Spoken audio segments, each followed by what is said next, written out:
What's going on, everyone? Scotty here. Welcome back to the channel. I'm here to talk about Spartan Spring Showcase. Be happening this Saturday in Spartan Stadium. Starts at 2 o'clock. Gates open at 12:15 with Coach Smith and the players available from autographs from 12:15 to 1.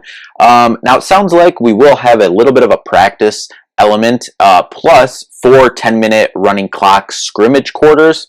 So a little bit different than the last regime's just watch practice for an hour and 45 minutes and maybe have a little bit of 7-on-7, 9-on-9 type action. So this should be a little bit more exciting, it sounds like. We're going to let the defense start with the lead point-wise and then play. That's a quote there from Jonathan Smith from one of his press conferences, post-practice little press scrums earlier this week. So now let's just dive into things we'll be looking for in Spartan Stadium on Saturday, which, mind you, it's just a practice, it's just a scrimmage, as we know. We're still a little less than 4 months away from fall camp starting, and then just less than 5 months away from kicking off the first game of the season. But the first thing that I will be looking for in Spartan Stadium is the wide receiver rotation. What is that going to look like? Obviously, you have Montorie Foster Jr. coming back, who had the most playing experience of guys coming back in terms of last year before. Jerron Glover, you were able to keep him. Obviously, he dipped his toe in the transfer portal as well, but you were able to, fend off some other schools and bring him back. So assuming those two will be starting is what I'll assume right now going in.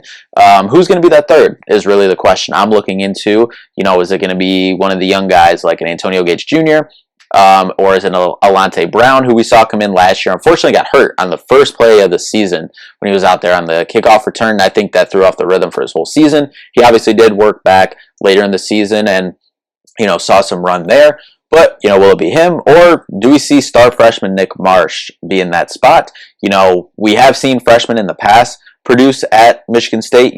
Mainly, obviously, you're thinking about, for me, Cody White back in 2017. One of my favorite teams, freshman wide receiver right there. But time will tell. We know that they are looking at receiver in the transfer portal. They did have TJ Sheffield transfer from Purdue in the portal, but that didn't end up working out. I believe he committed to UConn now. They are hosting Auburn transfer Javarius Johnson next weekend. He's also visiting UCF and Arizona. So we see that that's a need that the staff believes that they need another body in that wide receiver room. So we'll see. I'm interested to see what that rotation is here on Saturday. Second, what is the secondary going to look like in terms of rotation? Second, what is that secondary rotation going to look like? Who's out there? You're kind of assuming that Chance Rucker will be on one side, and will it be Charles Brantley on the other side, or one of the younger guys who we saw get some run last year, such as Caleb Cooley? Or is it going to be one of the veteran guys that we've saw brought in the last couple years? I don't know. I think that's another position that the staff will look to address here in the transfer portal coming up, the spring transfer portal, just to add some more bodies to that, more experienced bodies as well.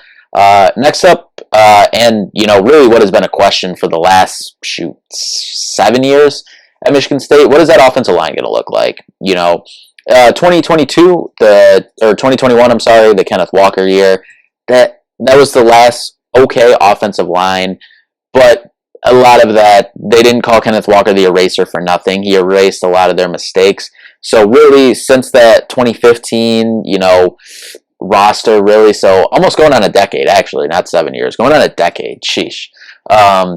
We've been looking for consistent offensive line play in all aspects, pass protection, run blocking. We saw at times that the pass blocking has been okay. At other times, we've saw, run blocking kind of be okay. A lot of that, as I just said, was kind of masked by having a really good running back a couple years ago in Kenneth Walker, but we haven't seen, the complete package.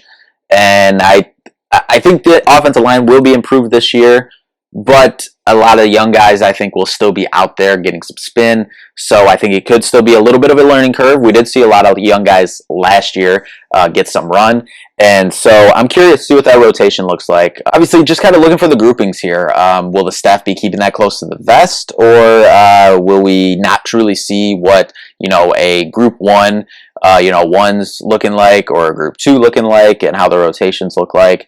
I'm not sure. Obviously, we have Tanner Miller, the transfer from Oregon State, seems to be slotted at center. Assuming Gino Vandermark will be there at right guard. Ashton Lepo seems to be making a name for himself and getting more spin last year and seems to be getting even more this year and possibly fighting for a starting spot. Then you have vets like Ethan Boyd, Brandon Baldwin, and Dallas Fincher. Where do they slot in? Plus, where do the young guys? Cole Dellinger, Christian Phillips, Stanton Ramble, and Gavin Brocious, who both of those last two were coming off injuries last year. Where do they slot in? How do they do? Obviously, getting used to the college game. But, just kind of seeing what the allotment is in terms of, how do veteran guys get out there, what kind of young guys get out there, and what the rotations and groupings possibly look like going forward. Last thing I will talk about is the linebacker room. Obviously, we can pretty much pencil in Jordan Hall, true sophomore who started most of last year and should be one of the leaders of this program in the coming years. He stayed on. That was one of the big recruiting wins because, as Tom Izzo says, you got to recruit, not just recruit high school, the portal, whatever, 365 days a year. You also had to recruit your own roster 365 days a year. And I remember Jordan Hall was very open about, he had conversations with the staff about coming back or if he should enter the portal. And thankfully for all of us, he ended up staying here. Then you got Cal Halliday, who was a 3-year starter. You have Darius Snow, who was playing incredible that 2021 season, was looking to have a big 2022, but was injured in the opening game of that season against Western Michigan. He did get back in the middle of last year, but didn't look like himself, so we're hoping a full, healthy offseason for Darius Snow. Just looking to see him out there and making plays because he was one of my favorite players on that team and still one of my favorite players on this team and on this defense as well. I think he can have a big year given a chance. And then the transfers. You got transfer Wayne Matthews III, seen more of as a pass coverage linebacker. And then also Jordan Turner from Wisconsin. He can play good pass coverage defense as well. Is what we're looking at. See who we have out there. Obviously a different scheme with defensive coordinator Joe Rossi coming over. So we'll see how he does it. It seems like this staff is more inclined to direct a scheme that fits the personnel you have. We'll see how that looks. We're hoping so. Obviously, that was something the last staff was horrific about. They were just so set in their ways of what they wanted to run and did not want to adapt to what they had. So overall, just looking forward to getting out there and seeing the guys fly around and make some plays. Anything, even if it's just a modified scrimmage for the last 40 minutes or so. It's supposed to be a running clock as well. It has to be better than the last staff plans of just watching drills. I mean, psychos like me who like watching that stuff and are super into that, love coming to watch that and like see kind of the behind the scenes stuff as someone like me and some of you other psychos out there that like that kind of stuff. But for the casual fan, I think this is better. Get a little bit of a scrimmage aspect to it, have some fun in the stadium, which is really what the spring game's about, leading up to your 15th and final practice of the spring. But exciting day on campus as well. The Izzo Legacy Race is in the morning as well. We'll be there volunteering in the morning. Then we also got women's tennis, softball, and baseball games all on campus that day as well. So it's going to be a Spartan-filled, fun day in East Lansing. Right now, the weather's looking like 47 degrees, which, as long as no rain, and listen, anything is better than my personal first experience at a spring game back in 2018. It was like 28 degrees, horrible winds. Thankfully, we somehow lucked into being up in the suite with the fancy people, but it was still horrific out there for the time that we were out there. And I know in 2021, the first one post-COVID and the first one of the new staff, it was definitely cold. It wasn't as cold, but it was raining the whole time. But last year was absolutely perfect weather. Could not complain. Sun was shining. I actually got a sunburn because we were volunteering at the Izzo race last year as well. I actually got a sunburn after that, which that usually doesn't happen for spring games here at Michigan State, but it did last year. So I hope the sun's able to peek through on Saturday. Probably won't be as warm, but if that sun comes out, we'll be feeling good in Spartan Stadium, getting to see the team fly around and getting to see the staff come out there for the first time and, hoping for just good vibes coming out of Spartan Stadium on Saturday.